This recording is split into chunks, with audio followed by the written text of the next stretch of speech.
নমস্কার বন্ধুরা, আপনারা দেখছেন ওয়েক আপ উইথ কেডির ইউটিউব চ্যানেল। আর আজকে একটা অত্যন্ত গুরুত্বপূর্ণ বিষয় নিয়ে আলোচনা করার জন্য এই ভিডিওটা বানাচ্ছি। দীপনদার সঙ্গে সরাসরি দীপনদার কাছে গিয়ে ভিডিও বানানোর সুযোগটা হচ্ছে না, তাই জন্য অনলাইনেই বানাতে হচ্ছে। খুব জরুরি অবস্থার মধ্যে দীপনদার সঙ্গে কথা হলো এবং ঠিক করলাম যে এই ভিডিওটা বানানো খুবই দরকার। কারণ ইতিমধ্যে আপনারা দেখেছেন যে কিছুদিন আগেই আমাদের ভারতবর্ষের রাষ্ট্রপতির কাছে নেতাজি পরিবারেরই এক সদস্য চিঠি লিখেছে, হয়তো দাদা আপনিও দেখেছেন, যে চিতাবর্ষটা ফিরিয়ে আনার জন্য। এবং সব থেকে দুঃখজনক বিষয় এটাই যে শেষ নেতাজিকে নিয়ে কমিশন, যেটা মুখার্জি কমিশন, সেখানে জাস্টিস মুখার্জি এটা প্রমাণ করে দিয়েছিলেন যে বিমান দুর্ঘটনায় নেতাজির মৃত্যু হয়নি। তারপরেও সেই পরিবার থেকে এই ধরনের দাবিগুলো বারবার উঠে আসে। প্রথমে তো এই বিষয়গুলো নিয়ে অতটা ভাবতাম না, কিন্তু এই মুহূর্তে দাঁড়িয়ে মনে হচ্ছে যে কোথাও যদি তারা এই বিষয়টা মানে সাকসেস তারা পায়, এই তারা যেটা চাইছে সেটা করতে, তাহলে একটা ভয়ঙ্কর ঘটনা ঘটে যাবে। তো অবশ্যই।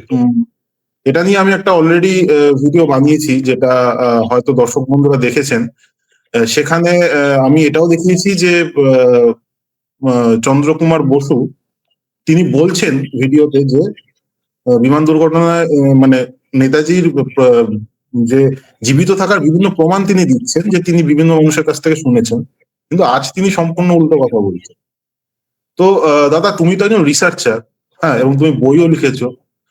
তোমার ইন্টারভিউ আমার চ্যানেলে যারা দর্শক তারা দেখেছে। তো আমি প্রথম যে প্রশ্নটা করব, যে তাইওয়ানের সরকারি রিপোর্ট আছে একদম, যে বিমান দুর্ঘটনাই তখন সেই দিন হয়নি, বা তার আগে পরেও হয়নি অনেকটা সময়।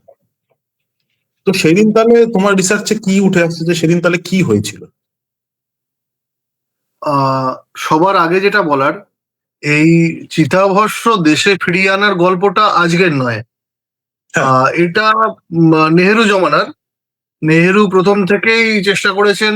নেহেরু যখন প্রথম এই মৃত্যু সংবাদ প্রচারিত হয়, তখন সম্ভবত লাহোর বা ওই ওই সাইডে ছিলেন, মানে অধুনা পাকিস্তান, ওখানে আচ্ছা, কোথাও একটা ছিলেন যখন খবরটা পান। সেইখানে অন স্পট তিনি যে একটা বিবৃতি দিয়েছিলেন, সেটাই বলেছিলেন, আমি এই ঘটনা বিশ্বাস করি না। ওইটাই এক এবং একমাত্র ঘটনা যেখানে নেহেরু বলেছেন যে আমি বিশ্বাস করি না নেতাজি মারা গেছেন। তারপর থেকে প্রত্যেক ক্ষেত্রে উনি বলেছেন যে নেতাজি মারা গেছেন, এবং সেইটা খুব প্র্যাকটিক্যালি উনি দেশের জনমানসে এবং বিভিন্ন সরকারি নথিতে, জনমানস যেরকম ইম্পর্টেন্ট, সরকারি নথি সেরকম ইম্পর্টেন্ট। তো সেইখানে মানে উনি লেট লেখা শুরু করে দিয়েছিলেন, যেখানে নেতাজির নাম আসছে সেখানেই লেট আগে লিখে দিচ্ছেন। আচ্ছা, আহ প্রথম যেটা ঝামেলার সৃষ্টি হয়েছিল সেটা আলফ্রেড ওয়াগ, একজন আমেরিকান করেসপন্ডেন্ট, নিউজ করেসপন্ডেন্ট। তিনি যুদ্ধের সময় সাউথ ইস্ট এশিয়ায় ছিলেন। তিনি প্রেস কনফারেন্সে বলেছিলেন যে আমি নেতাজিকে দেখেছি সাইগনে, এবং সেটাও মৃত্যুর বেশ কিছুদিন বাদে। এটা অগস্ট 1945-এর একদম শেষে 29 তারিখের একটা প্রেস কনফারেন্স, সেখানে নেহরুকে এই কথা বলেন। তো এই 18ই অগস্ট প্লেন দুর্ঘটনা, আর 29শে অগস্ট এই সাংবাদিক সম্মেলন, এই সময়কালের মধ্যে উনি দেখেছেন, তার মানে সেই রকমই দাবি করেছেন। তারপর থেকেই নেহেরু উঠে পড়ে লেগেছেন যাতে তকমাটা দিয়ে দেয়া যায়।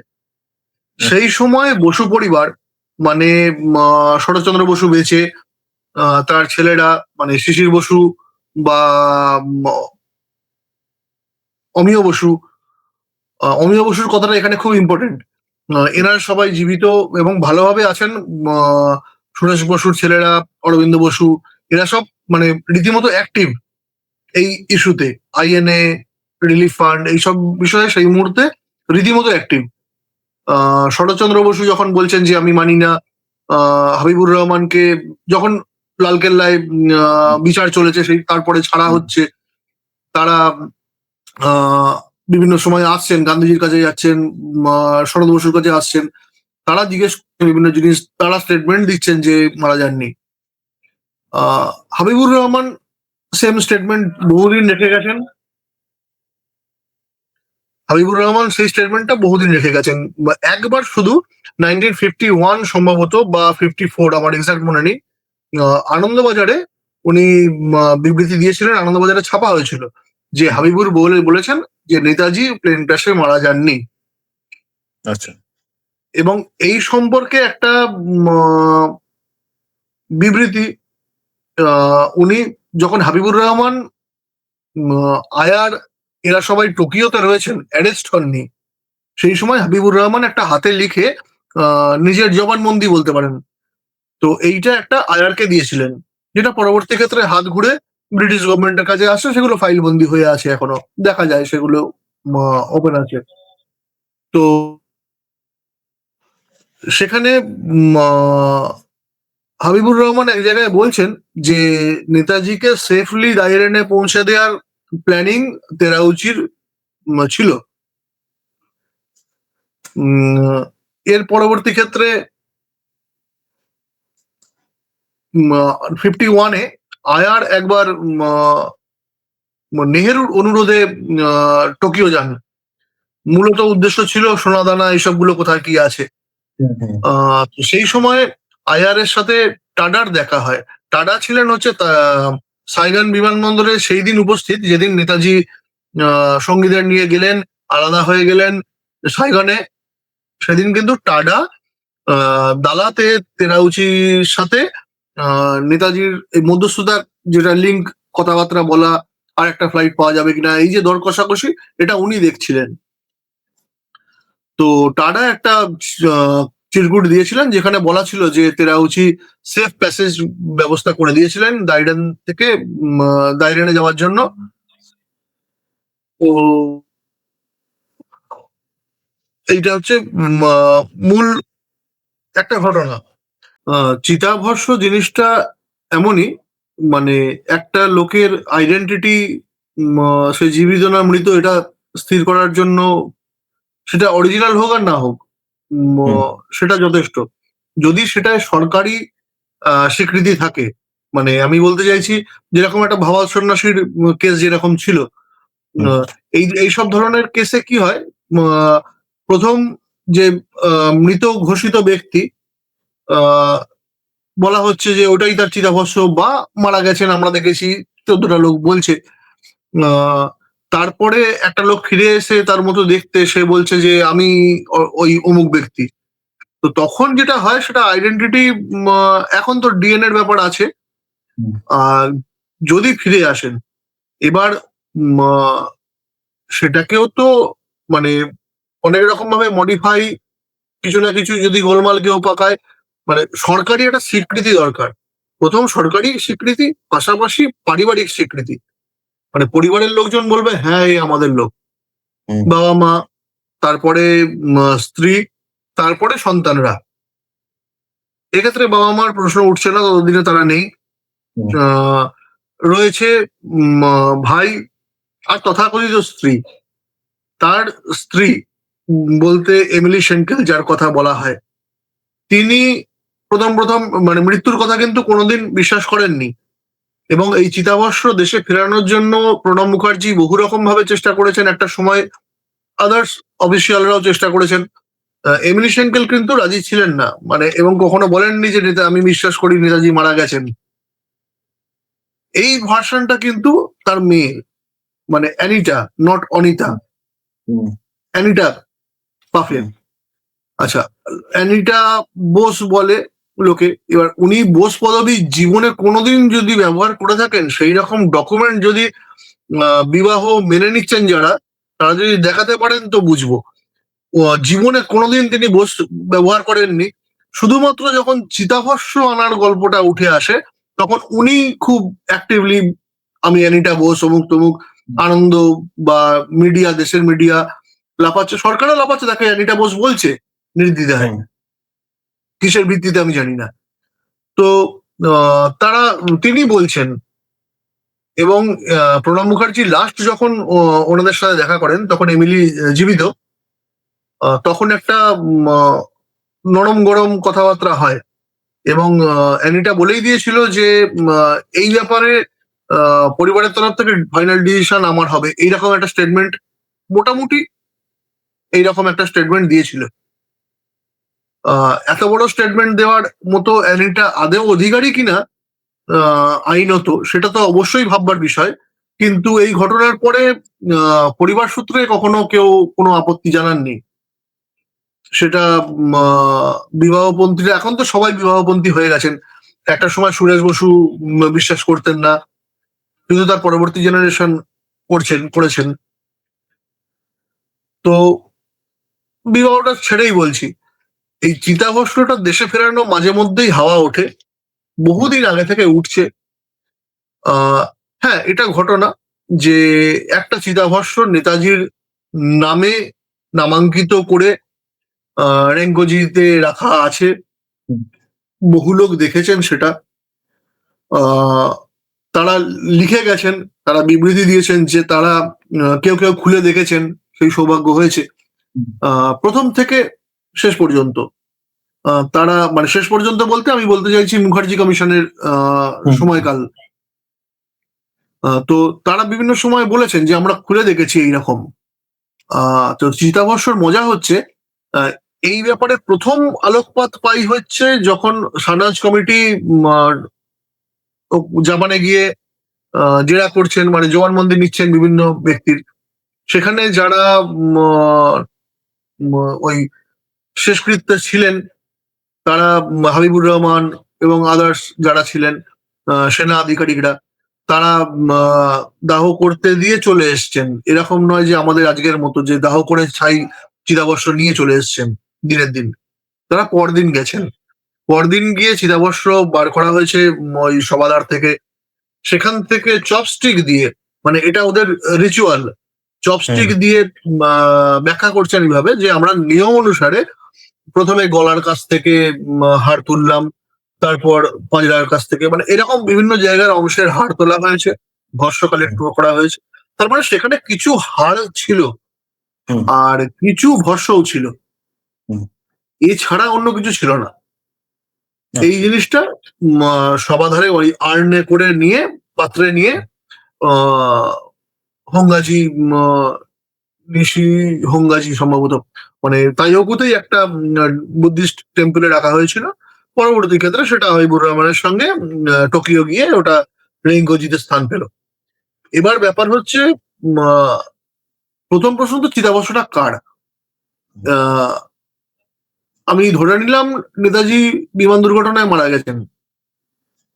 তো এর পরের যে ঘটনা, সেখানকার কোনো ডকুমেন্ট বা প্রত্যক্ষদর্শী, এমন দুজন প্রত্যক্ষদর্শী নেই যারা এক ভার্সন বলছেন। মজার সমস্যাটা সেইখানে। আমি ধরে নিতে পারি নেতাজি মারা গেছেন বিমান দুর্ঘটনায়, একটা আছড়ে পড়েছে, আগুন ধরে গেছে, পেট্রোল ছিল সামনে, জ্বালানি ছিল, গ্যাসোলিন, তো মারা যাবেন, এটা ঘটনা হতেই পারে। কিন্তু একটা ডকুমেন্ট নেই, নামটাই বদলে গেল। এবার যিনি দিচ্ছেন ডেথ সার্টিফিকেট, তিনি একবার বলছেন কাটাকানা। এবার মজার ব্যাপার হচ্ছে, এই কাটাকানার কথাটা হারিন শাহ জানতেন, এই কাটাকানার কথাটা সানাজ কমিটিও শুনেছিলেন, কিন্তু এই কাটাকানা সম্পর্কে কোনো ডকুমেন্টও নেই। মানে ডেথ সার্টিফিকেট দিয়েছিলাম, ডাক্তার বলছে, ইয়োশিমি বলছেন আমি দিয়েছিলাম, কিন্তু সেই ডেথ সার্টিফিকেটের কিন্তু কোনো কপি পর্যন্ত নেই। যেটা আছে সেটা হচ্ছে দাহ সংস্কারের যে নথিপত্র, সেখানে ইচিরো ওকুড়া পাওয়া যায়। তো এখানে দুটো নাম, একটা কাটাকানা, একটা ইচিরো ওকুড়া।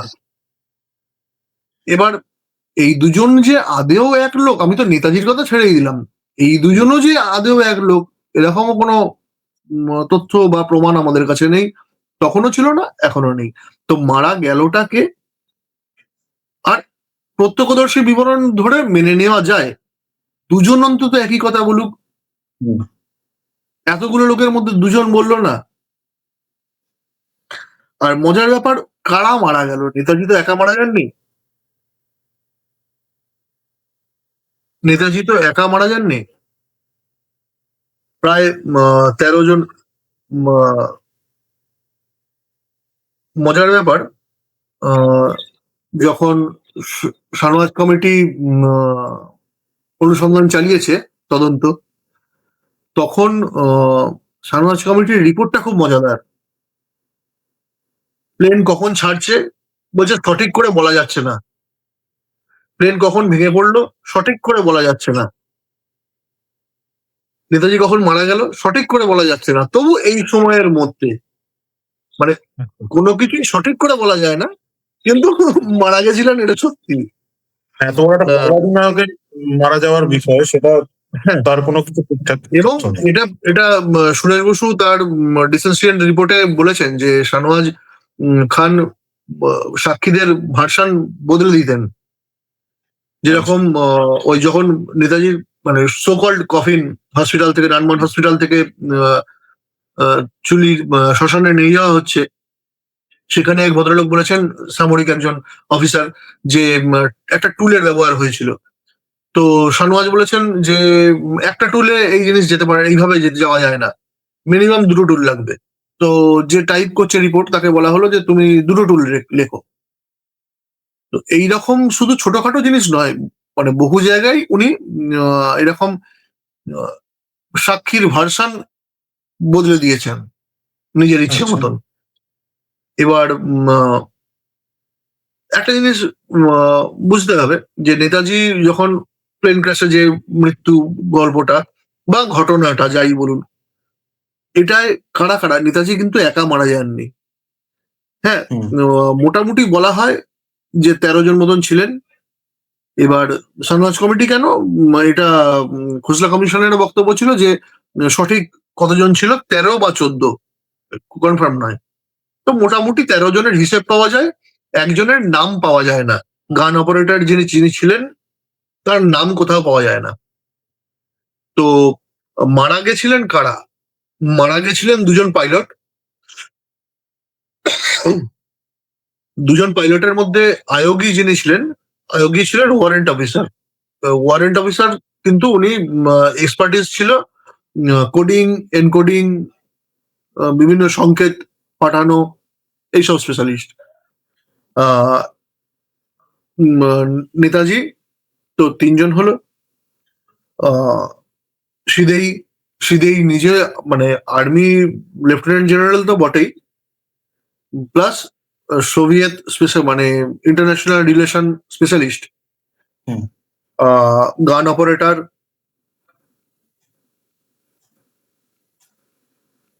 আর রেডিও অপারেটর।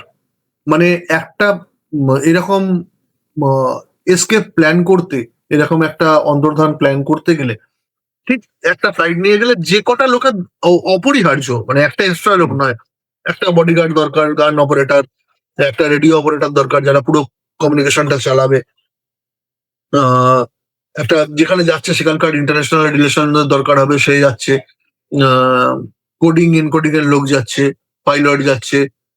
উম, এই জন্য এদের প্রত্যেককে মানে মৃতভাবে ঘোষণা করা হলো।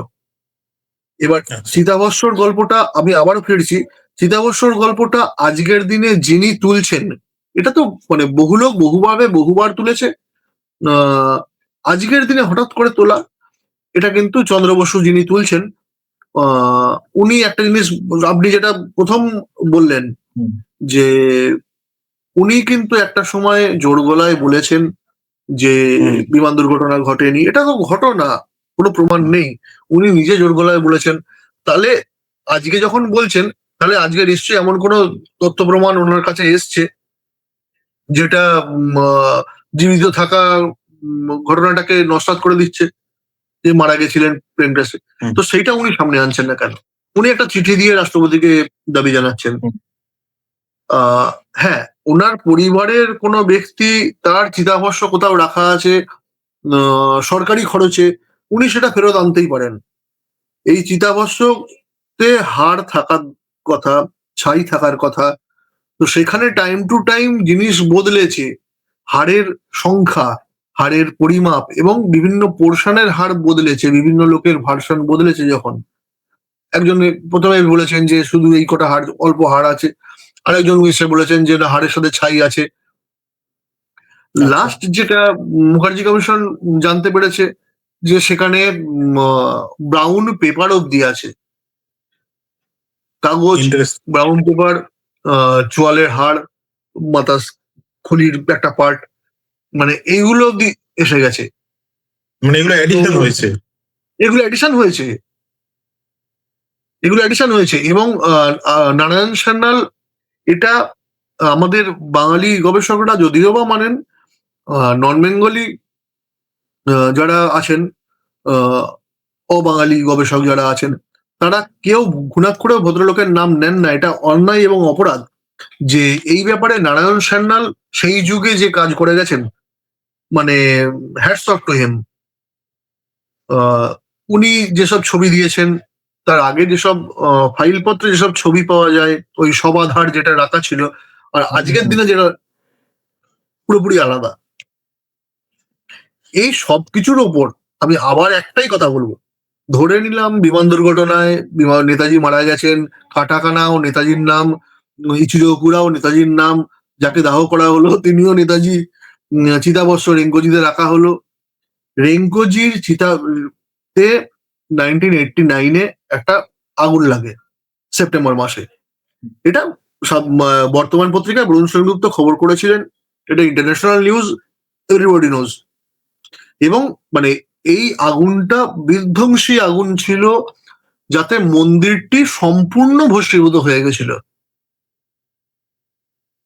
এবার যদি কেউ বলে যে ওখানে 100খানা আর্ন ছিল, যেখানে চিতাবস্ত্র 100 জনের রাখা ছিল, তার মধ্যে ওরা জানতো যে এই এই আগুন লাগবে, এবার লাগবে 1 2 3, অমনি ছুটে গিয়ে আগে নেতাজিরটা নিয়ে বেরিয়ে গেল, বাকি কারোরটা নিল না।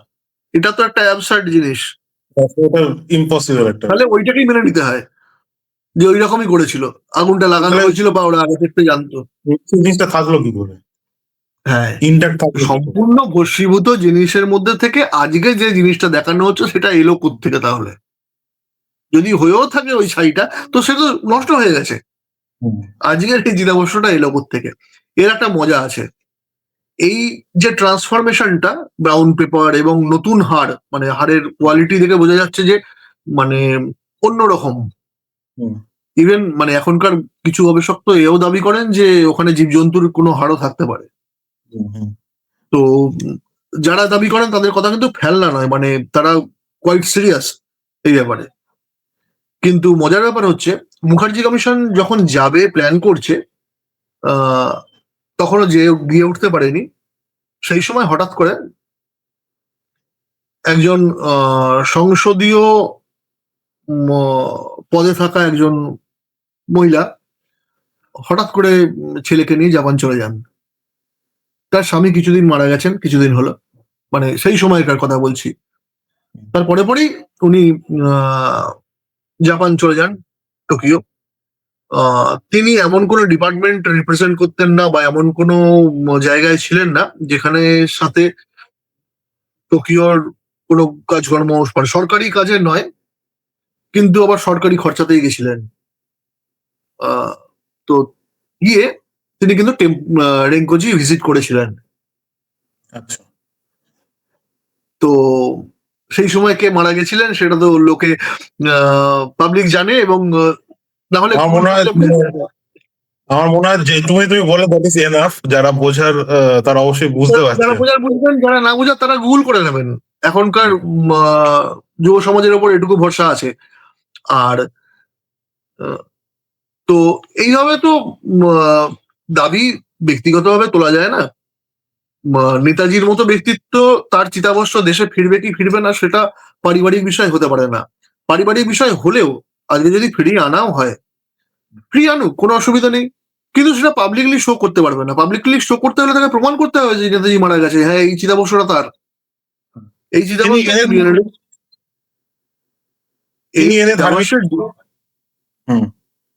এই এই চিতাভস্মের ডিএনএ টেস্ট সম্ভব নয়, মানে বহু আগে থেকে জানা। মুখার্জি কমিশনের সময়ও বহু রকম ভাবে চেষ্টা হয়েছে।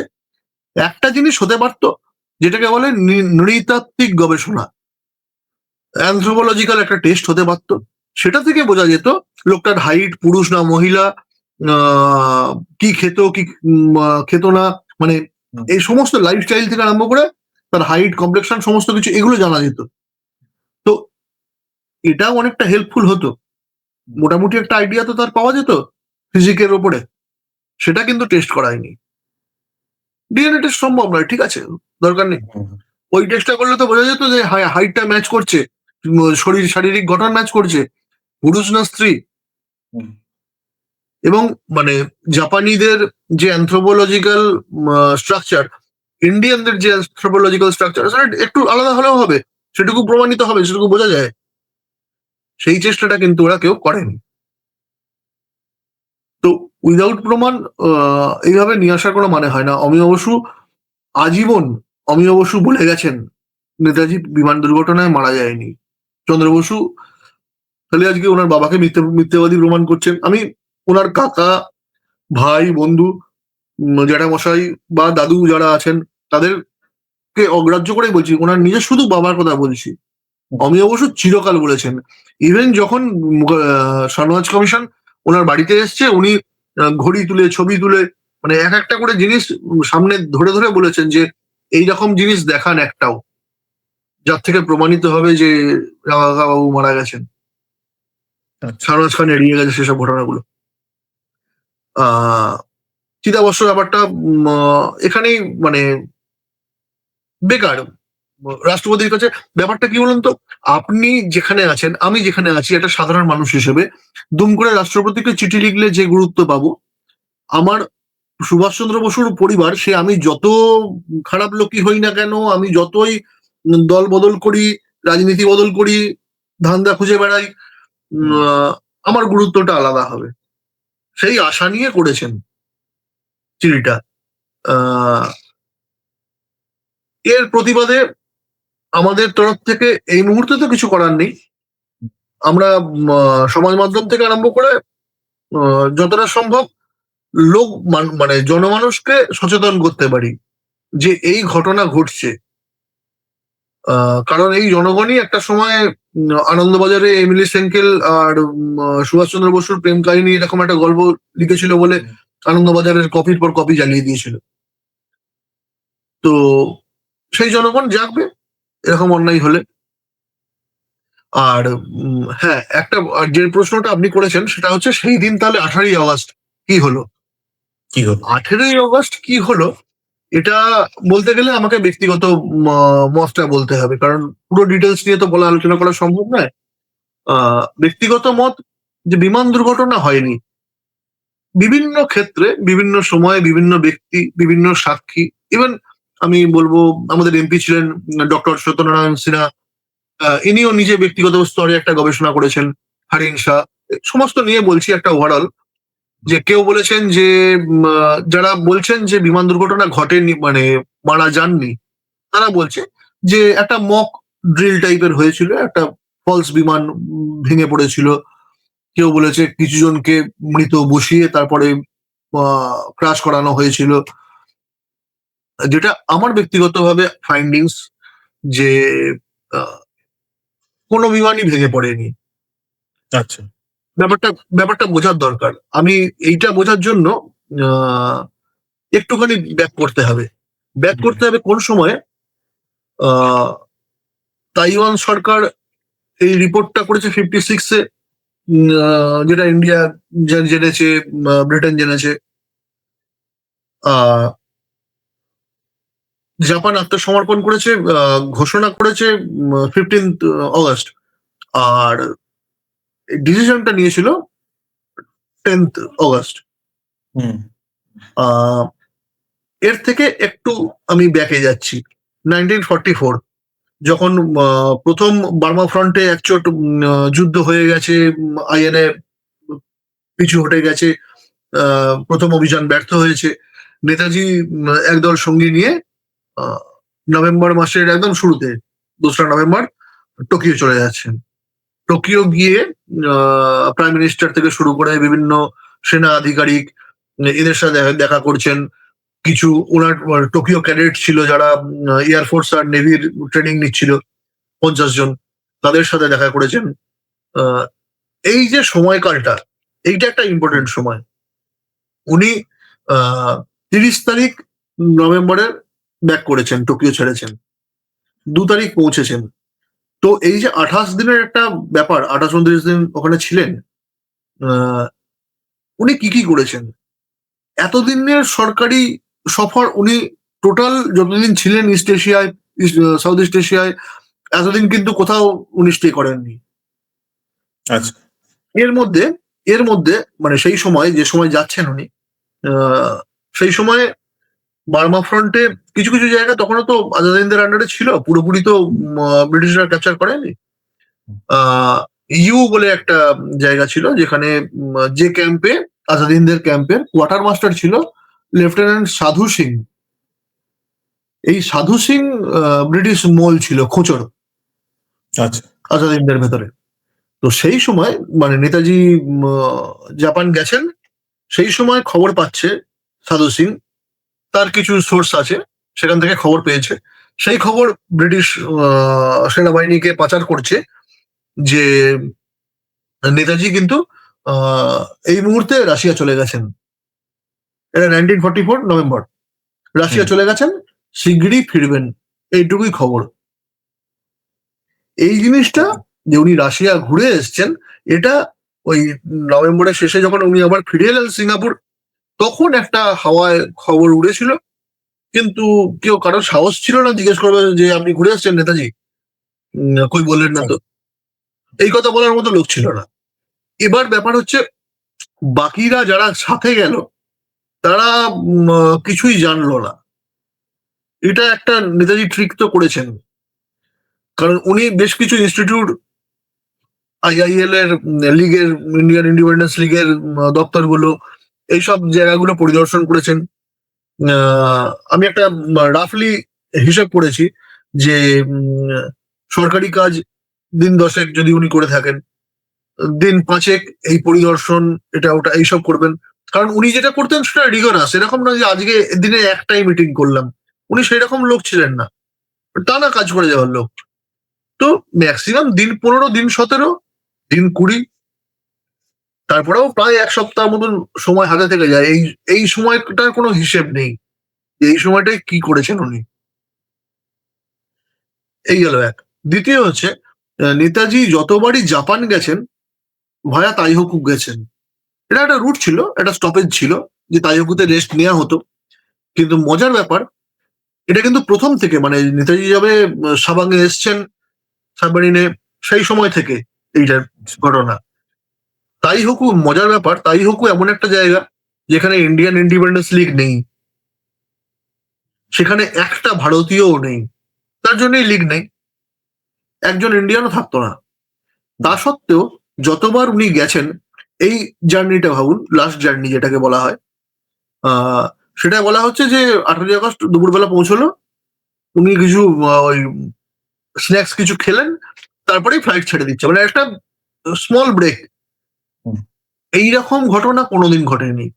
উনি রীতিমতো যতবার তাইহোকুতে গেছেন ততবার রাত নাইট স্টে করেছেন।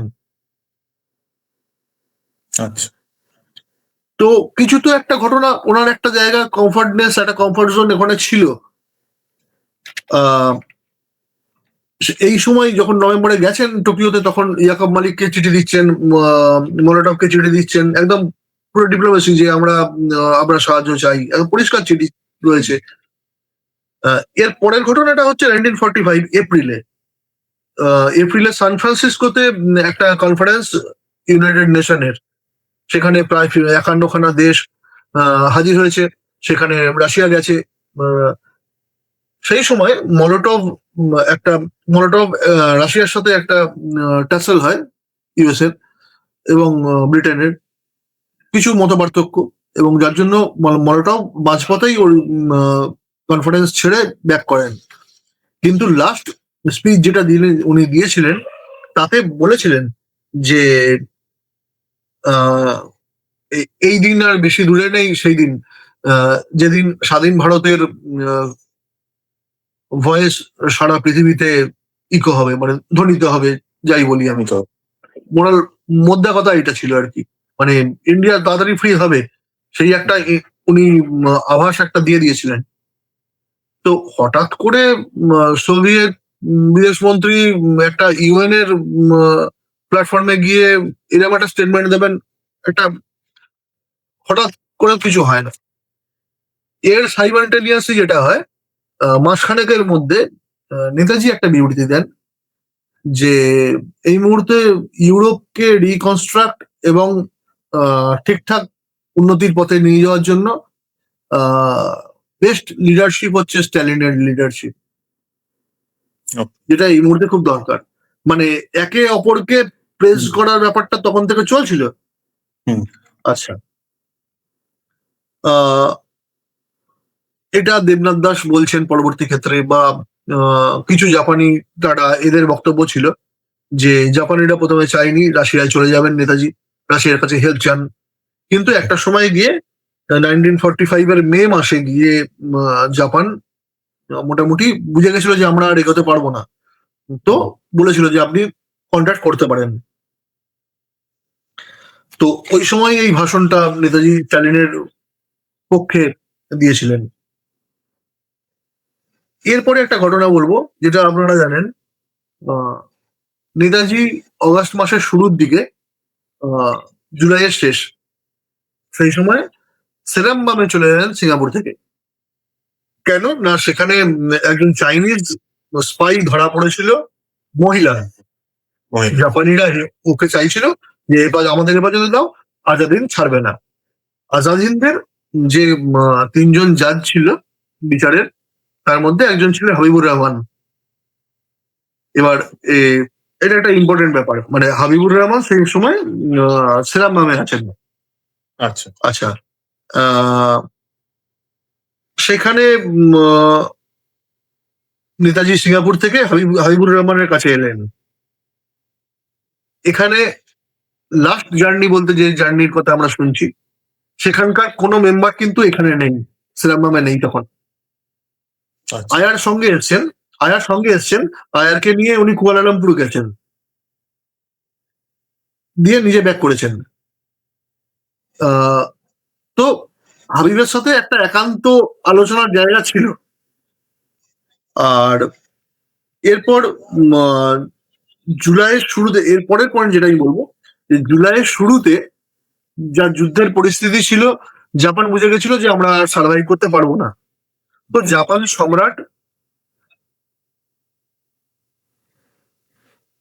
সম্রাট একটা চিঠি দেয় স্ট্যালিনকে যে আমরা সারেন্ডার করতে চাই, রাশিয়া মিডিয়েটার হিসেবে কাজ করুক। তার মানে জুলাইয়ে শুরুতে জাপান যে সারেন্ডার করবে জাপান জানতো, রাশিয়া জানতো। জুলাই মাসের মাঝামাঝি পটাসডাম কনফারেন্সে স্ট্যালিন গিয়ে এই কথাটা ওপেনলি জানিয়ে দেয়। ইউএস কেও জানায়, চায়না, ইউএস আর ইউকে, 3জনেই জেনে গেল।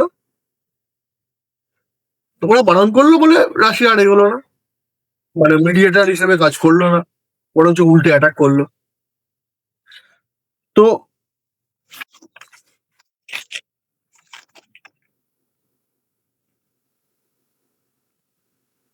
যেটা বলার বক্তব্য, যে পটাসডাম কনফারেন্সের আগে স্ট্যালিন জেনে গেছিল যে জাপান সারেন্ডার করবে। ঠিক এই সময় নেতাজিও সেরামবাম থেকে যখন পটাসডাম কনফারেন্স ডিক্লেয়ার করছে, কনফারেন্সে স্টেটমেন্ট দিচ্ছে, সেই সময় উনি আয়ারকে নিয়ে, সেই সময় তার পাশাপাশি কি ঘটনা ঘটছে, নেতাজি আয়ার আর চ্যাটার্জিকে পাঠিয়েছেন দালাতে তেরাউচির হেডকোয়ার্টার। তারা বলছেন যে মানে ব্যর্থ যুদ্ধে ঘুরে দাঁড়াবার মতো অবস্থা নেই আজাদ হিন্দের সেই সময়, মানে স্ট্রাগলের মতো অবস্থা, জাপানেরও তাই। সেই সময় তেরাউচির সাথে কি আলোচনা চলতে পারে যে আমি স্টেপ প্যাসেজ দাও, একটা বেরিয়ে যাই আমি কোথাও দিয়ে। তো সেখানে বলছেন ইয়েনান আর চুনকিং, এই যে দুটো গভর্নমেন্ট, এদের মধ্যে ভালো রিলেশন তৈরি করানোর জন্য আপনাকে উদ্যোগী হতে হবে। তো দুটো চায়না গভর্নমেন্টের দুটো পার্ট, ওখানে শান্তি রইলো কি রইলো না কি যায় আসে। তো উনি সেইটার চেষ্টা করছেন। তার সাথে বলছেন যে সোভিয়েতের সাথে জাপানের একটা সম্পর্কটাকে বেটার করতে হবে। এর সাথে উনি বলছেন একদল সশস্ত্র সেনা দাও, আমি নর্থ চায়না চলে যাব। এটা অ্যাবসার্ড যে লুকিয়ে একদল সেনা নিয়ে যাবে। এবার লুকিয়ে কিন্তু কোথাও উনি বলেননি, এটা আমাদের ধারণা, আমরা বলি তাই। উনি একদল সেনা চেয়েছিলেন আর্ম নিয়ে যাবেন বলে। এবার চেরাউচির সাথে খুব একটা মানে ফ্রুটফুল কিছু হয়নি। চ্যাটার্জি সেটা রিপোর্টে লিখে নেতাজিকে পাঠান। যেদিন রিপোর্টটা আসে সেই দিন চেরাউচির কাছ থেকে একজন অফিসার এবং জাপান আর্মি হেডকোয়ার্টারের একজন অফিসার নেতাজির সাথে দেখা করেন। আচ্ছা। গোপন মিটিং, সেখানে নায়া আয়ার ছিল, আজাদিনদের কেউ ছিল না।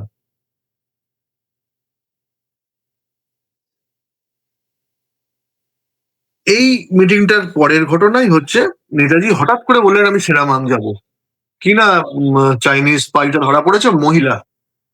তো এটা আমাদের মনে হয় যেটা, যে মহিলাকে তার সম্মান রক্ষার্থে নেতাজি গিয়েছিলেন, কিন্তু ইম্পর্টেন্স, সময়ের ইম্পর্টেন্সটাও বুঝতে হবে। হ্যাঁ, যে মানে একজনের জন্য দেশ না দেশের জন্য মানে কোন স্বার্থটাকে অগ্রাধিকার দেওয়া যায়, কতটা দেওয়া যায়, সেটাও ভাবার আছে। সেরাম্বাম থেকে, সেরাম্বামটা কেন ইম্পর্টেন্ট, সেরাম্বাম থেকে নর্থে গেলে প্রায় 280 কিলোমিটার মতো ইপো। আচ্ছা,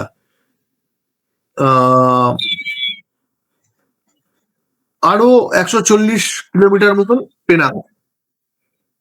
এবার এই দুটো যে পয়েন্ট, এই দুটো পয়েন্ট হচ্ছে খুব ইম্পর্টেন্ট। পেনাং হচ্ছে মনসুন গ্রুপের হেডকোয়ার্টার, মানে জার্মানি, ইটালি আর জাপানের সাবমেরিন, সিক্রেট সাবমেরিন গ্রুপ। এটা apart from their armed forces, এটা কম্বাইন্ড গ্রুপ। 45-এ ইটালি শেষ, জার্মানি শেষ, কিন্তু তাদের কিছু সাবমেরিন এখানে রয়ে গেছে তখনো অ্যাক্টিভ। এবং নেতাজি মানে রীতিমতো যোগাযোগ রেখেছেন চিরকাল এই পেনাংয়ের সাথে। এই পেনাংয়ে কন্টিনিউ পোস্টিং হয়ে আছে মেজর সামি, কারণ ওখানে ওদের গুপ্তচরদের, আজাদিনদের গুপ্তচরদের ট্রেনিং ইনস্টিটিউট, তো ওখানে উনি পোস্টেড। এই যে ইপো, ইপো জায়গাটা ইম্পর্টেন্ট, কারণ এই ইপোতে এই যে যত সোনাদানার অলংকার উনি মানে গিফট পেতেন, কালেকশন হতো, এগুলো তো ইন্টারন্যাশনাল ট্রেডের ক্ষেত্রে কাজে লাগতো না, লাগবে হচ্ছে সোনার বার, 23 ক্যারেটের বার করতে হবে। তো এই ইপো হচ্ছে এমন একটা জায়গা যেখানে জাপানিদের এই সোনা গলিয়ে 23 ক্যারেটের বার তৈরির জায়গা, সিক্রেট হাব। তো এই জায়গার ইম্পর্টেন্স গুলো এই এই কারণে উনি সেরাম্বাম এসছেন, এই জায়গাগুলো কমিউনিকেট করেছেন। এর মধ্যে হিরোশিমা নাগাসাকি হচ্ছে, হিরোশিমা নাগাসাকির সাথে জাপান সারেন্ডারের জন্য ডিসিশন নিচ্ছে। এটা অফিসিয়াল নিউজ ডিক্লারেশন নয়, এটা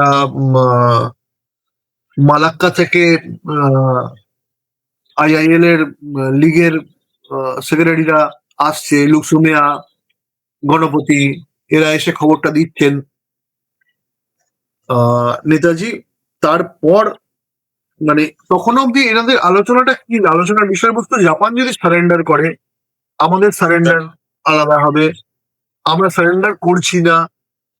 ইভেন সেরাম্বাম যেদিন ছাড়েন তার আগের দিন রাত্রিবেলা একটা ছোট আর্মি ছিল ওখানে, দল আর কি, তাদেরকে মানে আমৃত্যু লড়াই করার ডাক দিয়েছেন নেতাজি। সারেন্ডারের কোনো প্রশ্নই নেই। এরপর সিঙ্গাপুর থেকে যখন সিঙ্গাপুরে ফিরেছেন, সিঙ্গাপুর থেকে হঠাৎ করে চলে যাচ্ছেন, উনি কিন্তু সিঙ্গাপুরে ডেকে পাঠিয়েছিলেন চ্যাটার্জিকে। চ্যাটার্জি তখন সাইগানে, মেজর স্বামী রাঘবন তখন পেনাঙে এদেরকে ডেকে পাঠিয়েছিলেন। উম, বিভিন্ন কারণে রাস্তায় অসুবিধে, তাই চ্যাটার্জি আসতে পারেনি। যখন এলেন ততক্ষণে নেতাজি চলে গেছে, মানে সকালবেলা নেতাজি গেছেন, ও চ্যাটার্জি বিকেলবেলা এসেছেন সিঙ্গাপুরে। আর রাঘবন চলে এসেছিলেন।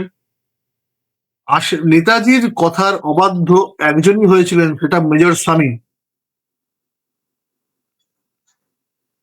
এক যদি না এটা হয়ে থাকে যে আপনি তাড়াতাড়ি সিঙ্গাপুরে আসুন, এই কথাটার ডিকোড করলে এরকম দাঁড়ায় যে আপনি রেডি হন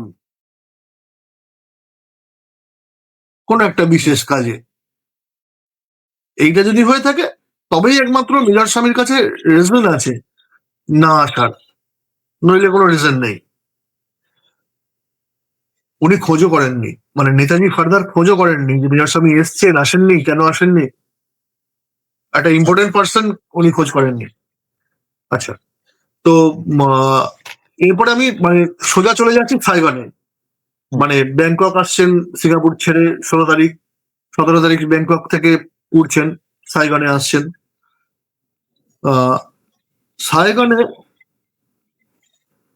সাইগনে যখন নামছেন, এটা সাক্ষী আয়ার লিখেছেন, বিভিন্ন কমিশনের সাক্ষীরা বলেছেন যে ট্রান্সপোর্ট সেক্রেটারি ইন্ডিয়ান ইন্ডিপেন্ডেন্স লীগের চন্দ্রমল ভদ্রলোকের নাম, যখন ফ্লাইট ল্যান্ড করেছে তখন এয়ারপোর্টে সে দাঁড়িয়ে। ব্যাংককের লোক জানে না যে নেতাজিরা কোথায় গেলেন, দুখানা ফ্লাইট গেল, দুখানা ফ্লাইট ল্যান্ড করছে যেখানে, সেখানে একজন খবর পেয়ে গেছে। কি করে খবর পেলো সেটা তো মানে পাবলিক বুঝবে, জনগণ বুঝবে এবং ভাববে, এগুলো ভাবার বিষয়। এগুলো দুয়ে দুয়ে চার করতে হয়, এগুলো তো কেউ মানে লিখে রেখে যায় না যে কেউ জানলো না, অথচ যখন ফ্লাইট ল্যান্ড করছে ট্রান্সপোর্ট সেক্রেটারি, মানে ইম্পর্টেন্সটা প্রোফাইলের বুঝতে হবে। ট্রান্সপোর্ট সেক্রেটারি দাঁড়িয়ে আছে, তারা নামলো, তারা নেমে যাচ্ছে কোথায়, মোটামুটি সবাই যেটা ম্যাক্সিমাম লোক বলেছে যে পাশাপাশি দুটো বাড়ি, নারায়ণ দাসের বাড়ি। এবার নারায়ণ দাস কে? নারায়ণ দাস কিন্তু সাইগানের ইন্ডিয়ান ইন্ডিপেন্ডেন্স লীগের হাউজিং ডিপার্টমেন্টের সেক্রেটারি। আচ্ছা, তো হাউজিং ডিপার্টমেন্টের সেক্রেটারি নারায়ণ দাস খেমলানি তার পুরো নাম। তো এই যে দুটো বাড়ি, দুটো বাড়ি নয়, ওনার একাধিক বাড়ি ব্যবস্থা করা ছিল। নেতাজি একটা বাড়ি ছিল, ওখানে গিয়ে উঠতেন, যেখানে আয়ার, চ্যাটার্জি, আহ সহায়, এরাও সব গিয়ে উঠতেন। ওই বাড়িটার মোটামুটি 50 গজের আশেপাশে কোনো বাড়ি ছিল না। হুম। একজন দারোয়ান, একজন দারোয়ান, দুজন রাঁধুনি, এই দুজন সিকিউরিটি, এই দুজনই আজাদিনদের সেনা। একজন রাঁধুনি, এই রাঁধুনি কিন্তু ভিয়েতনামের রাঁধুনি, মানে ভিয়েতনামি ভদ্রলোক। এই ভদ্রলোককে নেতাজি নিজে হাতে রিক্রুট করেছিলেন, কারোর সোর্সে আসেনি। আচ্ছা, আমরা যে গল্পটা জানি যে পাশাপাশি দুটো বাড়িতে গেলেন, দুটো দল আলাদা হয়ে রইলো, সেখানে দর কষাকষি, ফিরে একটা, তারপর বিকেলবেলা বেরিয়ে যাওয়া।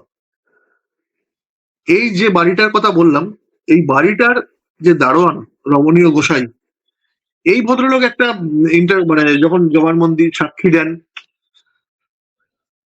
তখন একটা কথা বলেছিলেন যে নেতাজি দুপুরবেলা ওই 12টা-12টা নাগাদ ওই বাড়িতে আসে দুজন জাপানির সাথে। এই দুজন জাপানি হচ্ছে ইসোদা আর হাচিয়া।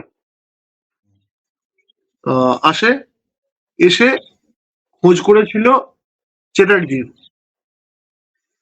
এবার আমি বলছিলাম শাহনওয়াজ খান ওই লোকের ভার্সনটাকে এডিট করে নিজের ইচ্ছা মতন এডিট করে লেখাতো। তো এর কথা একটা যুক্তি খুঁজে পেয়ে ওই চ্যাটার্জির সাথে আয়ারের নামটাও জুড়ে দেন। নেতাজি বোকা নন তো, নেতাজি তো ডেকেছিলেন শুধু চ্যাটার্জিকে, আয়ার তো তার সঙ্গে রয়েছে, তো আয়ারকে খোঁজার কোনো মানে হয় না। তার মানে রমণীয় গোস্বামীও নিশ্চয়ই মিথ্যে কথা বলবে না যে চ্যাটার্জিকে খুঁজছিল। তখন চ্যাটার্জি নেই, তখন তো চ্যাটার্জি বেরিয়ে চলে গেছে। তো আয়ারের নামটা এক্সট্রা যোগ করে প্রমাণিত করলেন যে রমণীয় গোস্বামীর বক্তব্য গোলমেলে, ঠিক নেই বল, কিন্তু তার কতটার ভ্যালু আছে।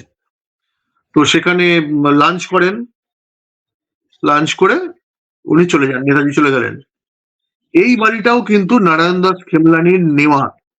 বাড়িটা ছিল ছোটিরমল কোম্পানি,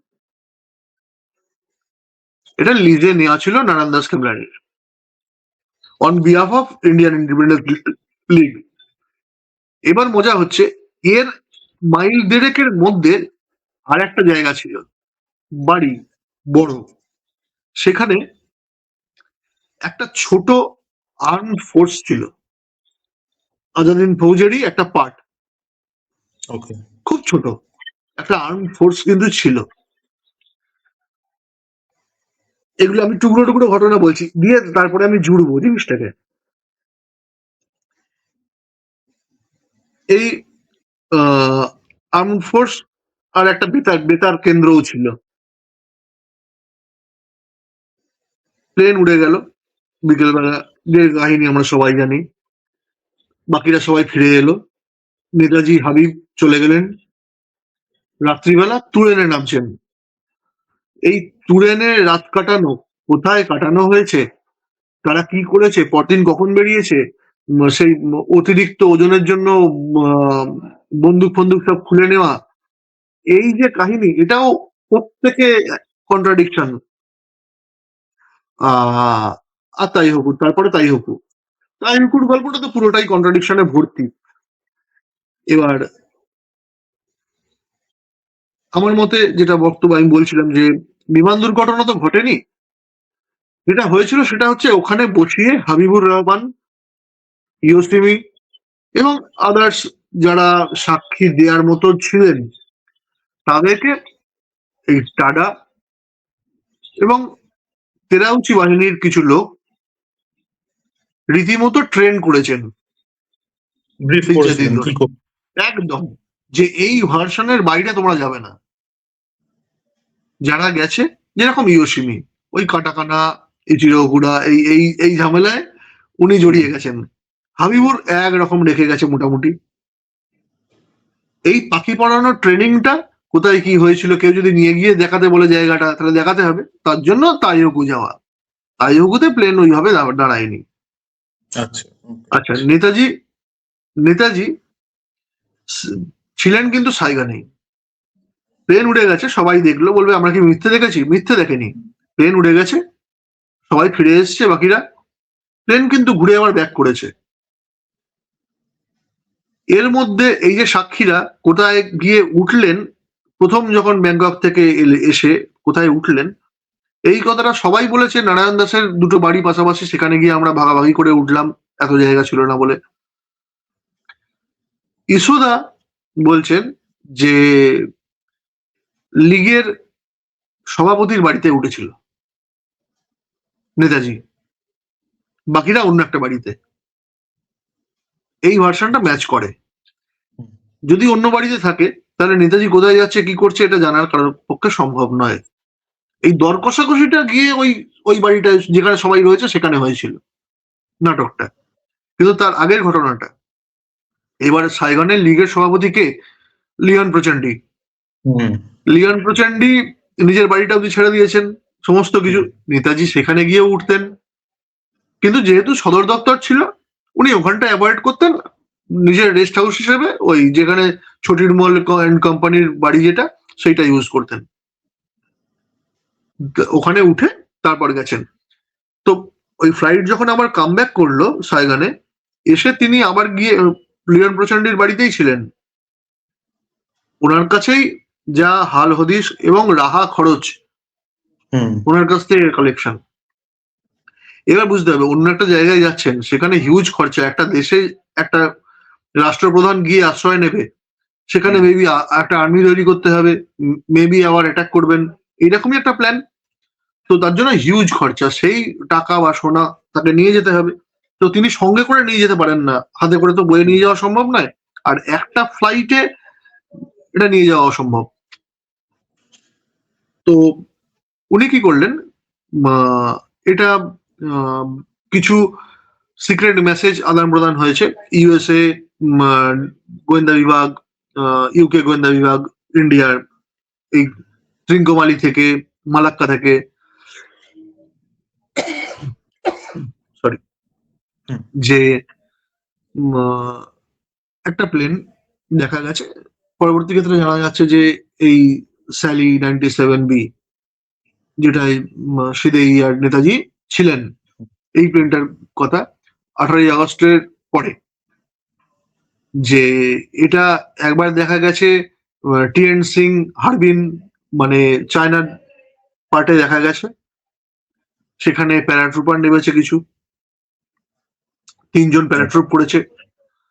আর ওই প্লেনটাকে আবার দেখা গেছে টুয়ার্ডস সিঙ্গাপুর। এবার ব্যাপার হচ্ছে যে সিঙ্গাপুর থেকেই যদি চলে গেলেন, আবার সিঙ্গাপুরে ব্যাক কেন?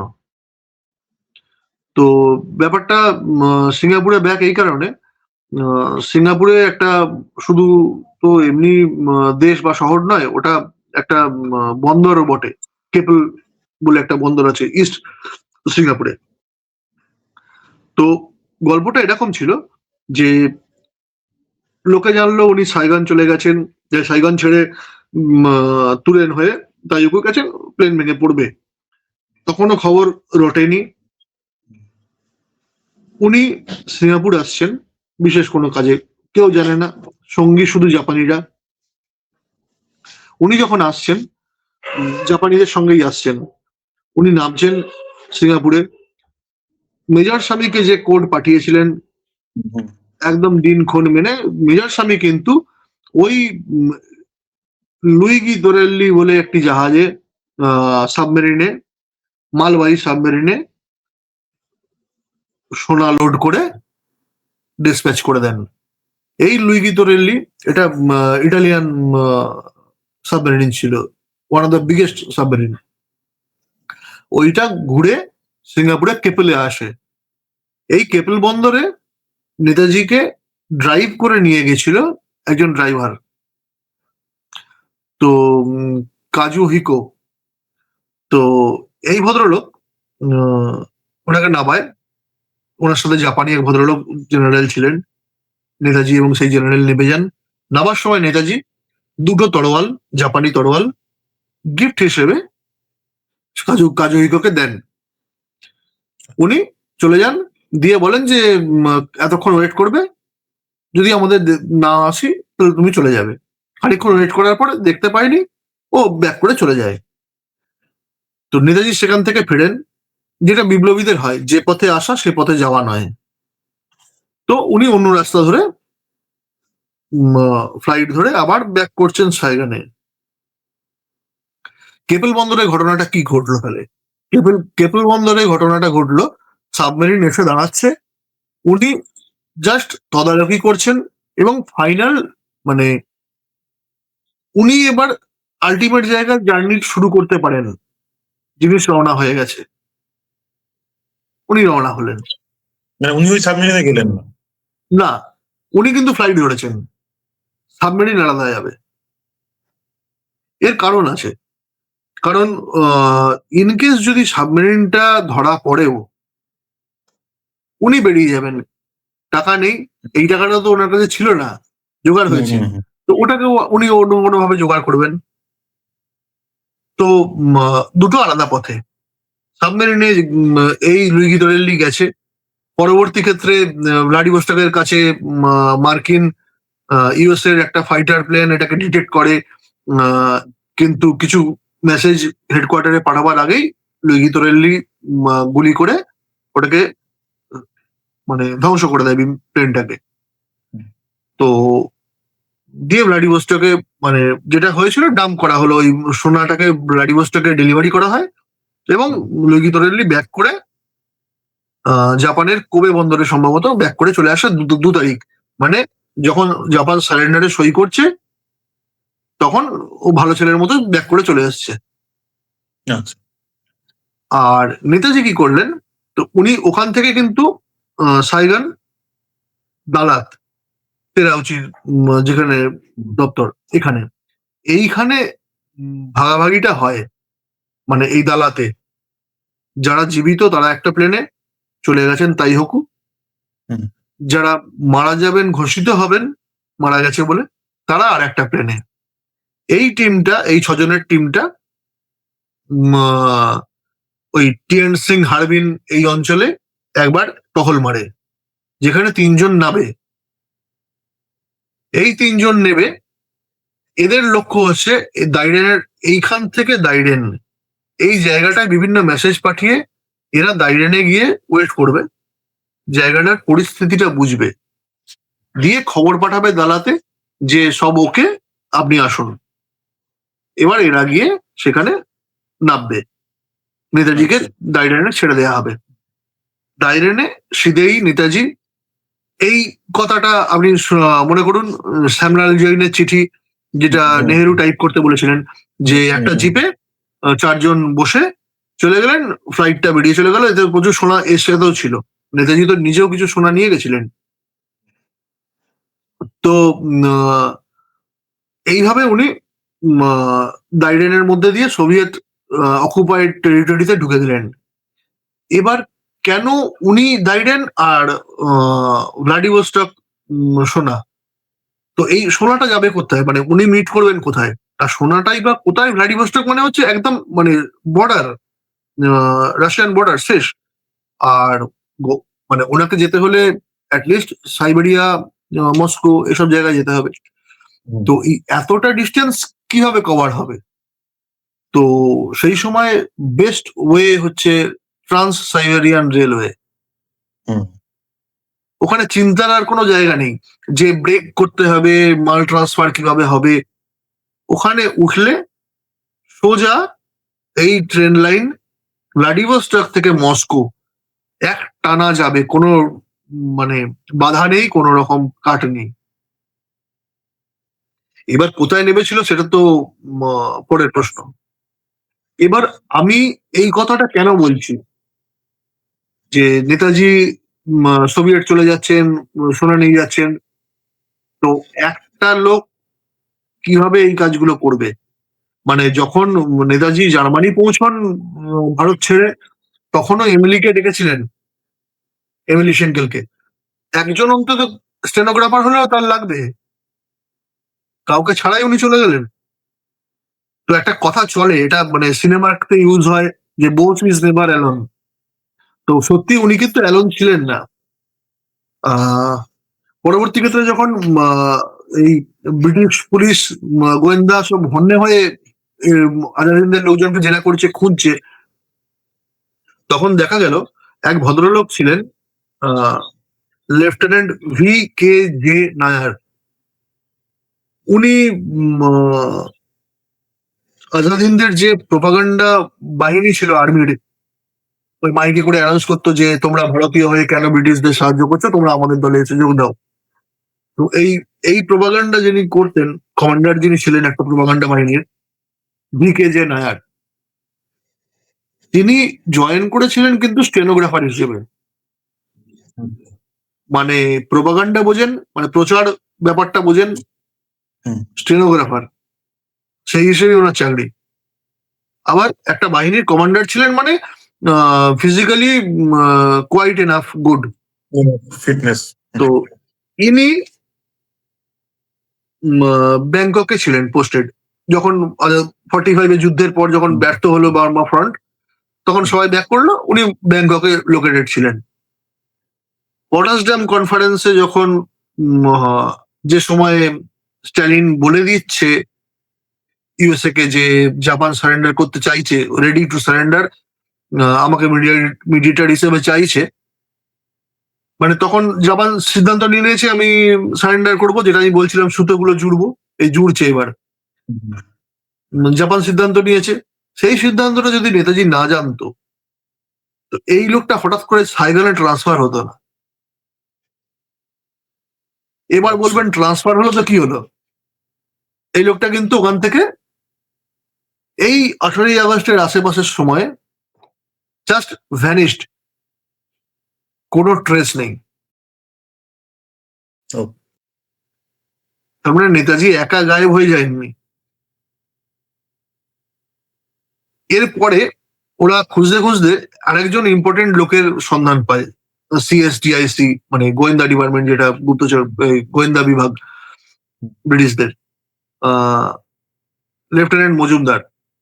এই লেফটেন্যান্ট মজুমদার যেটা সিভিল সার্ভিস, আজাদ হিন্দ গভর্নমেন্টের সিভিল সার্ভিস দল, আজাদ হিন্দ দল, এর হেড তো ছিলেন মেজর জেনারেল চ্যাটার্জি। এই মেজর জেনারেল চ্যাটার্জির ডেপুটি ছিলেন হচ্ছে লেফটেন্যান্ট মজুমদার, মানে সিভিল সার্ভেন্ট, যিনি ঠিক সিভিল সার্ভেন্ট হয়ে বলা যাবে না, কারণ তখনকার তো প্রশাসনিক বিভাগের বলা যেতে পারে, মানে আইএএস আইএফএস মিলিজুলি ব্যাপার, মানে এক দেহে আইএএস এক দেহেই আইএফএস, তো প্রোফাইলটা ম্যাচ করে যাচ্ছে আবার। মানে উনি যাচ্ছেন একটা বিদেশে শেল্টার নিতে, সঙ্গে স্টেনোগ্রাফার যাচ্ছে, কাম আর্মির লোক যাচ্ছে, এবং প্রচারের লোক যাচ্ছে, প্রোপাগান্ডার লোক যাচ্ছে, তার সাথে রেখে যাচ্ছে সিভিল সার্ভেন্ট একজন, মানে আইএএস কাম আইএফএস ফরেন সার্ভিসের লোক যাচ্ছে। তিনিও উধাও হয়ে যান। তিনি কিন্তু কিছুদিন বাদে, মানে তার খোঁজ যখন পড়েছে তখন সেপ্টেম্বর, ওই যখন হ্যানয় থেকে আনন্দমোহন সহায়, মেজর জেনারেল চ্যাটার্জি, এদেরকে যখন গ্রেপ্তার করা হচ্ছে, প্রাণনাথ, এদেরকে যখন গ্রেপ্তার করা হচ্ছে, তখন থেকে এদের খোঁজ পড়ে। কিন্তু মানে অক্টোবরে গিয়ে ওরা মানে ডেফিনিট হয় যে ইনিও হাতের নাগালের বাইরে চলে গেছে। এখনো পর্যন্ত এদের কোনো হদিশ, মানে কখনোই এদের কোনো হদিশ পাওয়া যায়। আমরা নেতাজিকে নিয়ে এত বারবার বলি অন্তর্ধান অন্তর্ধান, এরা কতটা ত্যাগ স্বীকার করেছে, এদের তো সামান্য উল্লেখটুকু এরা কোনোদিন পেয়েছেন বলে মনে হয় না। শুধু মানে একদল গবেষক দেখি আমি, শুধু বুকটুকে আমরাই প্রথম, আমরাই করেছি, আমরাই এই, এদের সম্মানটুকু তো একবার জাস্ট উল্লেখ, আর কিছু না। এর থেকে তো বেশি সম্মান দেওয়ার ক্ষমতা নেই আমাদের। এবং এরা হারিয়ে গেছে, মানে ভিড়ে মিশে গেছে কোথাও, মিশে গেছে, এদের কোনো উল্লেখ নেই, এদের পরিবার থেকেও কোনোদিন কোনো রকম ডিমান্ড আসেনি। শুধু এখানে তাই নয়, এই যে মানে সাইগানে ওই যে ছোট্ট একটা আর্মির দলের কথা বললাম, এই আর্মির দলটা 18ই আগস্টের পরে হঠাৎ করে ভ্যানিশড। এরা না সারেন্ডার হয়েছে, না গ্রেপ্তার হয়েছে, কোথায় গেছে কেউ জানে না, না ফ্লাইটে গেছে, না জাহাজে গেছে, মানে কেউ জানে না কোথায় গেছে। এটা 1944 থেকে নেতাজির প্ল্যান ছিল, আমি একটা আর্মি নিয়ে যাব ছোট হলেও। এইটার কথাও কেউ বলে না, এটা কিন্তু ঘটনা, ওখান থেকে একটা ছোট দল উধাও হয়ে গেছিল। শুধু তাই নয়, এই যে ছোটিরমল অ্যান্ড কোম্পানির বাড়ি, যেখানে রমণীয় গোসাই বলছেন যে নেতাজি আসতেন, নেতাজির নিজে রিক্রুট করছেন যখন কোনো লোককে, কোনো না কোনো উদ্দেশ্যে, বিশেষ উদ্দেশ্যে করছেন। তো সেরকম তো একজনই ছিল, সেটা ওই রাঁধুনি, ভিয়েতনামি রাঁধুনি। আর এই সময় নেতাজিকে বিভিন্ন লোক দেখেছে, হোচিমিনের সাথে, লিউ পোচেনের সাথে হোটেল থেকে মিটিং করে বেরোতে, যেটা অ্যালফ্রেড ওয়াগ দেখেছিলেন। এই ঘটনাগুলোর পরবর্তী ক্ষেত্রে, মানে এগুলো জানা কথা, যখন কোনো না কোনো ভাবে লিঙ্ক পেয়ে ব্রিটিশরা জানবে, দুদিন মানে কয়েক মাসের মধ্যে তারাও ওইসব জায়গাগুলো বাড়িতে গিয়ে হন্যে হয়ে এদের উপর অত্যাচার করবে, এগুলো জানতেন। তো ঘটনাটা এরকম ঘটলো, ব্রিটিশরা সাইগানে মানে এন্ট্রি হওয়ার আগে এরা কিন্তু উধাও, মানে ভিয়েতনামি রাঁধুনি উধাও হয়ে গেছেন।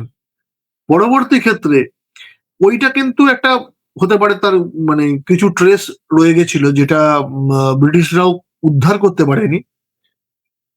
পরবর্তী ক্ষেত্রে কোনো না কোনো গোপন নির্দেশ এসছিল যার জন্য ভিয়েতনামি যারা স্বাধীনতা সংগ্রামী মানে টিম অফ হোচিমিন, তারা কিন্তু ওই পার্টিকুলার আজাদ হিন্দের ওই একমাত্র বিল্ডিং যেটা ওরা বোমা মেরে উড়িয়ে দিয়েছিল, মানে পুরোপুরি ডেমোলিশড। আর কোনো যাতে পরবর্তীতে আর বাড়ি কোনো কোনো কিছু কোনো ডিস্টারবেন্স কিচ্ছু করেনি, কিন্তু ওই বাড়িটাকে ডিমোলিশ করে দিয়েছিল কিছু প্রমাণ লোপাটের জন্যই, বোঝা যায় এগুলো। নেতাজি ওই দিক দিয়ে বেরিয়ে গেছেন, আর হাবিবুর রহমানকে বসিয়ে রাখা হয়েছে দিনের পর দিন শুধু ট্রেনিং দেওয়ার জন্য, যে কি হয়েছে, কি হবে, কি মহড়া, সেইভাবে ওনারা সারা জীবন এই গল্প শুনিয়ে গেছেন। এইটা হচ্ছে ঘটনা, সেদিনের ঘটনা তো এইটুকুই। আমার মনে হয় দাদা যে কাহিনীটা আমি বললাম ওই সিঙ্গাপুরে কেপল বন্দরের ঘটনা, যেটা বললাম কাজুহিকোর ঘটনা, এই ঘটনাটা যেরকম যখন ব্রিটেন গিয়ে অ্যালাইড ফোর্স গিয়ে জাপানিদের মাদারিনদের লোকেদের যখন গ্রেপ্তার করে বিভিন্ন বন্দি শিবিরে রাখছে, তখন কাজুহিকো বন্দি। তো সেখানে একজন বাঙালি অফিসার ছিল ব্রিটিশ আর্মির, যিনি ইনচার্জ ছিলেন, তার নাম ছিল গোরাচাঁদ সান্যাল। তো এই গোরাচাঁদ সান্যাল পরবর্তী ক্ষেত্রে আমাদের ক্যালকাটা পুলিশে জয়েন করেন স্বাধীন ভারতে, এবং 70-এর দশকে উনি একটা তরোয়াল দেখিয়ে, জাপানি তরোয়াল সামুরাই সোর্ড দেখিয়ে সংবাদ মাধ্যমে বলেন যে এইটা হচ্ছে নেতাজির সোর্ড, এটা আমাকে কাজুহিকো দিয়েছিল। এবং কাজুহিকো এই ঘটনা বলেছে নেতাজি মারা যায়নি, আমি জানি। এই ঘটনাটা প্রকাশ হবার পর ডিপার্টমেন্টাল এনকোয়ারি হয় তার উপর, মানে একদম আইবি লেভেলের ইনকোয়ারি হয়। বহু ক্ষেত্রে মানে উনি জবানবন্দিতে একই কথা বলেছেন, যে যেখান থেকে উনি জানতে পেরেছেন এবং উনি নিজে গিয়ে দেখে এসছেন সেই ঘটনাগুলো, মানে যেসব জায়গার কথা বলেছে কাজুহিকো সেই সব জায়গাগুলো সত্যি সত্যি এক্সিস্ট করে, উনি চেক করেছেন। তো এই ঘটনাগুলো জেনেছে লোকে, মানে গভর্নমেন্ট জেনেছে, গভর্নমেন্ট জেনে একটা টিম পাঠিয়েছে, তারা সিঙ্গাপুর গিয়ে কেপল অব্দি ঘুরে এসছে, জায়গা দেখে রিপোর্ট দিয়েছে, এখনো অব্দি ওনারা যা যা ইনফরমেশন আমরা ফলো করেছি সব ঠিক আছে বলে তারপর আর এগোয়নি, আচ্ছা মানে আর ইনভেস্টিগেট করেনি। যে ঘটনাটা তারপরে ঘটলো, গোরাচাঁদ সান্যালকে ওপেন কলকাতার গলিতে গলা কেটে খুন।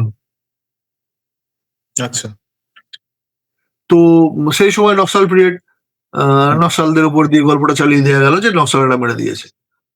তো ওই কোনো কিছু হলেই সিআইএ করেছে, কোনো কিছু হলেই টেরারিস্টরা করেছে, এই জিনিসটা তো এই আমরা দেখে অভ্যস্ত। নকশালরা করেনি এরকম ঘটনা আমরা বলি না, ঘটনা তো ঘটেছে, কিন্তু এইটা একটু অ্যাবসার্ড নয় যে এতদিন কিছু হলো না, এই ঘটনাটা ঘটার পরে যখন জনমানস তৈরি হচ্ছে, লোকে আলোচনা করছে জিনিসটা নিয়ে, ঠিক তখনই না তার খুন হয়ে গেল। সঠিক পর্যালোচনাটা হয়নি, মানে সঠিক এর পেছনে সঠিক কারণটা খুঁজে বার করা হয়নি, সেই জন্যই সন্দেহটা থেকে যাচ্ছে। তো সব দিক থেকেই মানে জীবিত থাকার ইনফরমেশনটাই আসছে। সেই সময় যতগুলো রেডিও ব্রডকাস্ট হয়েছে, ইভেন ওয়াভেল নিজের ডায়েরিতে লিখছেন, মানে কেউই বলছেন না যে, আমি মানে আবারও বলছি যে আমি প্রমাণের কথাও বলছি না। আমার ওই 1988-এ গিয়ে ইয়োশিমি প্রায় 40-42 বছর আগেকার একটা লোক, মরা লোকের ডেথ সার্টিফিকেট দিচ্ছেন, আমি সেই প্রসঙ্গটাও মানে তর্ক করছি না, মেনে নিচ্ছি। মানে আমি শুধু বলতে চাইছি যে ওই যে ঘটনাটা ঘটলো, নেতাজি মারা গেল, লোকে দেখলো, তো সেখানে দুটো লোক মানে সেম বক্তব্য রাখতে পারলো না, মানে এদের ট্রেনিংটা তো ঠিক হয়নি। হয়েছিল হাবিবুরের, কারণ হাবিবুর এডিসি, ওকে ধরেই টানাটানি হবে এটা সবাই জানতো, কারণ যারা যাচ্ছে সঙ্গে তারা একে অপরকে চিনতো না, প্লেনে বাকি যারা যাচ্ছে। আহ কাজেই মানে ওকে বেশি করে ট্রেন করা হয়েছে। উনি এক জিনিস বলেছেন, এই হলো মোদ্দা মানে বক্তব্য। এবং পরবর্তীকালে যেটা মানে শুনেছি, আমি জানি না এর পেছনে কি আছে, কতটা সত্যি আছে, যে উনি পাকিস্তানে গিয়ে পরবর্তীকালে ওনার মত মানে ওনার বক্তব্য পাল্টেছিলেন। কোন একটি হ্যাঁ, জনসভায় উনি বলেছিলেন যে হ্যাঁ, নেতাজি বেঁচে আছে। উনি মানে আজাদ হিন্দের বহু ব্যক্তির মানে ইনায়েত জামান কিয়ানি, মোহাম্মদ জামান কিয়ানি, এদের কারোরই, হাবিবুর রহমান, এদের কারোর ঠাঁই হয়নি ভারতে। ভারত ঠাঁই দিয়েছে শাহনওয়াজ খানকে। আহ, তো জিন্না আজাদ কাশ্মীরের জন্য যে বাহিনী গড়েছেন সেখানে হাবিবুর রহমানকে কমান্ডার করে দিয়েছেন। মানে আজাদ হিন্দের লোকেরা কিন্তু ওখানে গিয়ে চাকরি পেয়েছে এবং সসম্মানে বেঁচেছে। সেই সম্মানটা আমাদের এখানে দেওয়া হয়নি। আর একটা দেশ, নতুন দেশ তৈরি হলো, সেখানে গিয়ে একটা লোক ঠাঁই পেল, সম্মান পেল। আহ, তো স্বাভাবিক, সেটা তখন তার দেশ। তো তার দেশ যেটা বলবে সেটাই করবে সে। আমার দেশের এগেনস্টে গেলেও সে, আমি তাকে মানে বিশ্বাসঘাতক বলে দাগিয়ে দিতে পারি না। ইংরেজির সাথে ছিল, তো এখন কেন এরম করলো, আমরা কেন করলাম, সেই প্রশ্নটা তো করি না। না। তো হাবিবুর রহমান তার পরবর্তী ক্ষেত্রেও স্টেটমেন্ট দিয়েছে যে যখন 56 সানরাইজ কমিশনের সময়, যে আপনি তো বলতে পারেন যে আসল ঘটনাটা কি। তখন বলেছিল যে চেপে যাও, উম, যদি মানে যেদিন উনি ব্যাক করবেন, কাম ব্যাক করবেন, সেদিন আমাদের ডবল লাভ হবে। এক তো উনি ব্যাক করছেন, তার উপর এই যারা বলছে যে আমরা জানি মরে গেছে এই ওই, তাদের মুখোশটা খুলে যাবে। এখন বলতে দাও ওদের। তো এবার ব্যাপার হচ্ছে, চন্দ্র বসু বলছেন যে চিতাবর্ষ নিয়ে আসবো, কারণ মৃত, সেটা প্রমাণিত, এটা ওটা। তো তাহলে বলতে হয় ওনার দাদু ভুল ধারণা, ভুল বক্তব্য রাখতেন। ওইরকম একটা দুধে উকিল, মানে ব্রিটিশ পুলিশকে ঘোল খাইয়ে দেয়া। ব্রিটিশ পুলিশ বলতো যে ঘাসে লুকিয়ে থাকা সাপ শরৎচন্দ্র বসু, মানে এই টার্ম ইংরেজিতে ইউজ করা আছে তার নামে। এইরকম ডেঞ্জারাস উনি। তো উনি এদেরকে সবাইকে তাহলে ভুল প্রমাণ করতে হয়। উনি ভুল, অমিয় বসু ভুল। আহ, একটা সময় তো শিশির বসু এই কথাই বলতেন যে মারা যাননি। তো পরবর্তী ক্ষেত্রে স্টেটমেন্ট বদলেছেন, সেটা তো মানে কংগ্রেসের, মানে উনি একমাত্র যিনি কংগ্রেসে গেছেন। হুম। আর এরা প্রমাণ নেই, মানে আমি আবারও বলছি যে সপক্ষে, মানে আমি, আমার দাদু, আমার মানে কাকা দাদু, উম, অতএব আমি যেটা বলছি সেটা মেনে নিতে হবে, এটা তো যুক্তি হতে পারে না। কিছু একটা প্রমাণ লাগবে। তো সেই প্রমাণটা আনুক, দিয়ে চিতাবর্ষ নিয়ে আসুক না, কোনো অসুবিধা নেই, আমরা সম্মান জানাবো। আমাদের সুবিধা নেই একদম। না, আমাদের মেনে নিতে অসুবিধা নেই, হ্যাঁ ধরে নেবো নেতাজি মারা গেছে, প্রমাণটা হোক। মানে এরকম নয় যে কখন মারা গেছেন প্রমাণ নেই, আহ XYZ নাম, ওটাকেই ধরে নিতে হবে নেতাজি তাই মারা গেছে, এরকম, এটা তো প্রমাণ নয়। একদম বা পাথরটা যেন পরিবারের লোক বলেও মেনে নিতে হবে, এরকম কোনো ব্যাপার নেই। না। দাদা, তুমি যে মানে একদম এতটা ডিটেল বললে, সেটা মানে এখনো পর্যন্ত আমার মনে হয় মানে মৃত্যু সংক্রান্ত এটা একটা খুব বড় ডিটেল ভিডিও। মানে আমার মনে হয় না এতটা ডিটেল এখনো পর্যন্ত বাংলা কোনো আরো ভিডিওতে। খুঁটিনাটি আছে। মানে আমার বইতে আমি মানে টাইমিং দিয়ে উল্লেখ করেছি যে মানে টাইমিং এর গন্ডগোলটা কোথায় কোথায় হয়েছে। বিভিন্ন লোক ওই সাইগনের, মানে আমি কেন বলছি রহস্য, লোকে বলে তাইহকু, হ্যাঁ শাহনওয়াজ খানকে তাইহকুতে যেতে দেওয়া হয়নি। আহ যাওয়া দরকার ছিল, এটা ঘটনা। বলছে যখন যেখানে দুর্ঘটনা সেখানে অবশ্যই যেতে দিতে হতো। কিন্তু আহ আমার ফাইন্ডিংস হচ্ছে, যদি রহস্য থেকে থাকে কিছু, মানে যেখান থেকে আমাদের হিসেব মেলে না, সেই লিঙ্ক, মিসিং লিঙ্ক কিন্তু সাইগান। সাইগানে এটা ঘটনা, লিওন প্রচন্ডিকে নিয়ে কোনো রকম আলোচনা হয় না। জেপিবি মোড়ে বলার পর থেকে লোকে ভাবনা চিন্তা শুরু করেছে, তাও তার কথাকে সবাই বিশ্বাস করে না।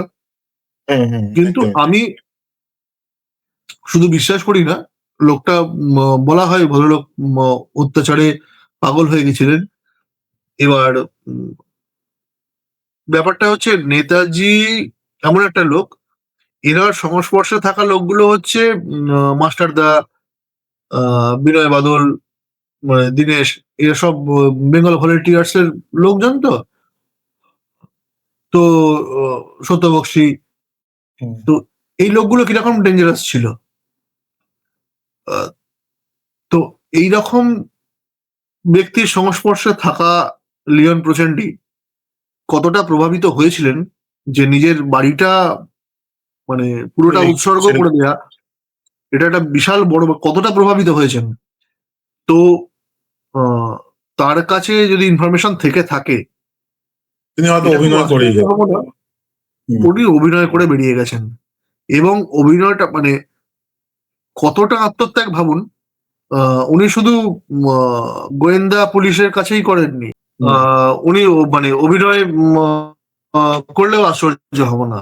মানে আমার ফাইন্ডিংস এইটুকুই যে উনি যে সাইগন থেকে যে প্লেনে 13 জন গেছিল, এই প্লেন ঘুরে ফিরে কিন্তু সাইগনেই ফেরত এসেছিল। এবং এই 13 জনের ভাগাভাগিটা হয়েছিল যে দালাতে দালাতে গেছে, সেখানে যারা জীবিত থাকবে তারা আলাদা হয়ে গেছে, যারা মারা যাবে তারা ব্যাক করে এসছে সাইগনে।